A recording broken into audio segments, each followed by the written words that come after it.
के साथियों को बात बताना चाहता हूँ। आज की जनता को तो आशा है और उनके अनुरूप हम काम भी कर रहे हैं, लेकिन इनकी जो आशाएं हैं, आकांक्षाएं हैं, वो इतनी अधिक है। इसको पूरा करते करते कितना जन्म लेना पड़ेगा इसका तो अंदाजा मैं नहीं कर सकता, लेकिन निश्चित रूप से राज्य की जनता को आश्वस्त करने में हम लोग सक्षम है। हमारे जो विपक्ष के लोग हैं, कभी कभी ये आड़ में छुप कर बैठे रहते हैं, छात्रों की आड़ में अपनी ताकत का इजहार कर रहे हैं। सरकार की मंशा जेपीएससी से जुड़े विषय डीडीपीएल के द्वारा लिया गया एग्जाम के संदर्भ में सीआईडी सीबीआई सदन में बात आ गई है। सरकार की मंशा पूरे राज्य को पता है। हमारे विपक्ष इस राज्य के भविष्य, इस राज्य के आने वाली पीढ़ी को सही और क्या गलत है उसको ना समझ पाए, दौड़ पर ये दौड़ चले हैं। फिर से इनको खाली हाथ ही हासिल होगा।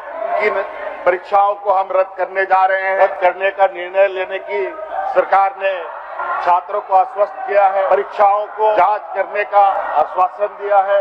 ये सारी चीजें ही मकर जाल तरह बुना हुआ जो इन्हीं के द्वारा बुनाया गया है। अध्यक्ष ईपीएल कंपनी कहाँ की है अध्यक्ष महोदय? वहाँ से वो षड्यंत्र करके यहाँ के यूपी बिहार के लोगों के साथ जुड़ाव बना करके यहाँ के नौजवानों को दिग्भ्रमित करने का काम कर रहा है। अध्यक्ष रिफॉर्म्स का रद्द करने को लेकर बिल्कुल सरकार की मंशा स्पष्ट है। सरकार निरंतर अपने कदम आगे बढ़ा भी रही है, लेकिन कोई चिंता नहीं। कहावत है, हल्ला करते रहेंगे, हम अपना राह चलते रहेंगे। भैंस के सामने बीन बजाने से कोई फायदा नहीं, इसलिए हमें अपना काम करते जाना है। आंदोलनरत छात्रों के बीच में जहां 12 महीना 144 लागू रहता हो, संवेदनशील स्थान माना जाता हो, चाहे लोकसभा हो, चाहे वो राज्यसभा हो, चाहे वो विधानसभा हो, विधान परिषद के सीमित दायरे तक भी नहीं आता।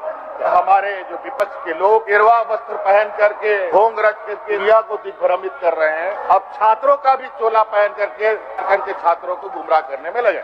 लेकिन कोई बात नहीं, परत दर परत हम हटाते रहेंगे, ये हमारा संकल्प है।